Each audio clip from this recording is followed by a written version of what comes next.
আসসালামু আলাইকুম। আমাদের এখানে একটা সেট দেওয়া আছে।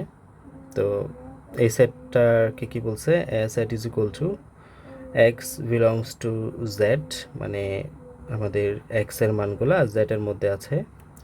তো জেড মানে কি? জেড মানে হচ্ছে আমাদের পূর্ণ সংখ্যা। পূর্ণ সংখ্যা তো আমরা জানি, এই যে সংখ্যা রেখে পড়ছি না, এদিকে 0 1 2 3, এদিকে -1 -2 -3, ঠিক আছে? এগুলো সবই হচ্ছে পূর্ণ সংখ্যা। তো সকল পূর্ণ সংখ্যা হচ্ছে জেড, ওকে। এবং এক্স স্কোয়ারের ভ্যালুটা 1 কিংবা 1-এর চাইতে ছোটো হবে, ওকে।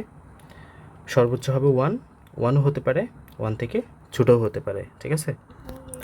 তো আমরা এখানে উপসেট বের করতে হবে। তো আমাদের প্রথম কাজ হলো এই গাঠনিক পদ্ধতি থেকে এটাকে তালিকা পদ্ধতিতে প্রকাশ করব, মানে সেটটাকে আগে, হ্যাঁ, তোমাকে আগে সেট বের করতে হবে। তো এটা তো আগে আমরা সেটটা বের করব, সেটটা বের করে তারপর উপসেটে যাব। আমরা সেট বের করতে পারলে তো উপসেট বের করতেই পারি, তাই না? তো দেখো একটু, আমরা শর্ত যেটা দিয়েছে জাস্ট ওই শর্তটা ফিল আপ করেই সেট বের করতে পারি।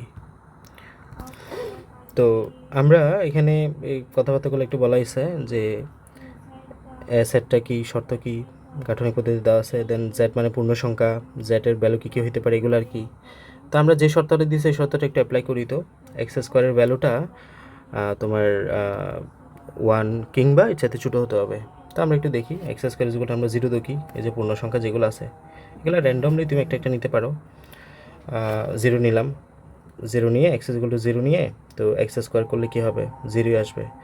তো 0টা খেয়াল করো শর্তটা মানছে কি না, 1 থেকে ছোটো না। সো আমরা শর্তটা মানছে বিদায় 0টাকে নিতে পারবো। এক্স ইকুয়াল টু 1 দিছে, এখন x square is equal to কত, তাইলে 1 স্কোয়ার মানে 1 আসবে। সো আমাদের এটা শর্তটা মানছে না, হ্যাঁ। সো এই জন্য আমাদের তোমার এটাও আমাদের নিতে হয়েছে, মানে 1 থেকে ছোটো, 1 এবং 1 থেকে তো ছোটো আমরা নিতে পারবো।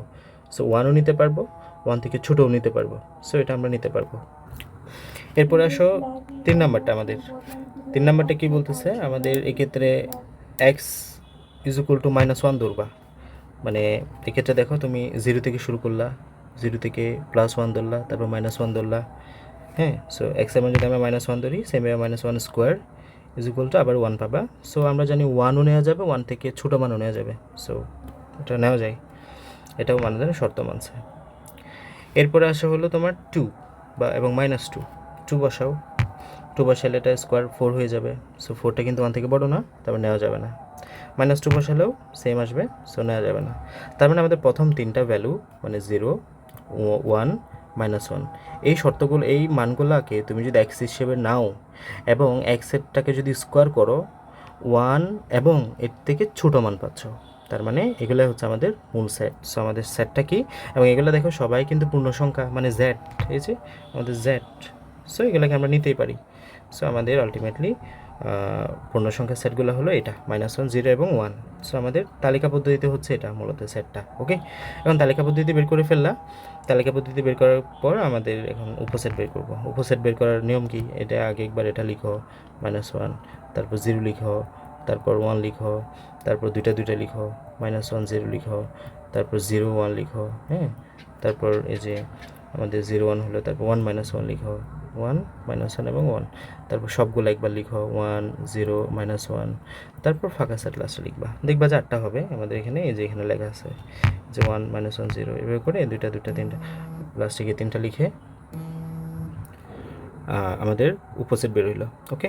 তো 2 টু দি পাওয়ার 3, এতে আমাদের উপাদান সংখ্যা যেহেতু n ইজ ইকুয়াল টু কত, 3 না। সো 2 টু দি পাওয়ার 3 এর সূত্র যদি দিই, 2 টু দি পাওয়ার n এর সূত্র যদি দিই, 2 to the power 3 is equal to 8, এই যেখানে কোণে দেখে যে 8টা হবে, 1 2 3 4 5 6 7, তারপর একটা ফাঁকা সেট 8টা, ওকে। সেটা হচ্ছে মূলত আমাদের উপসেট। তাহলে এখানে ম্যাথের ডাইমেনশনটা হচ্ছে, শুরুতে এটাকে গাঠনিক পদ্ধতি থেকে তালিকা পদ্ধতিতে নিয়ে আসবা। শর্তটা কি, এক্সের এমন কিছু ভ্যালু নিতে হবে যেগুলো 1 কিংবা এর চাইতে ছোটো হবে। সো আমরা এমন কিছু ভ্যালু নিলাম, এগুলো যেগুলো অবশ্যই পূর্ণ সংখ্যা হতে হবে। সো নিয়ে এগুলো উপদেশ আমরা সেটটা বের করে উপসেট বের করলাম আর কি, ঠিক আছে।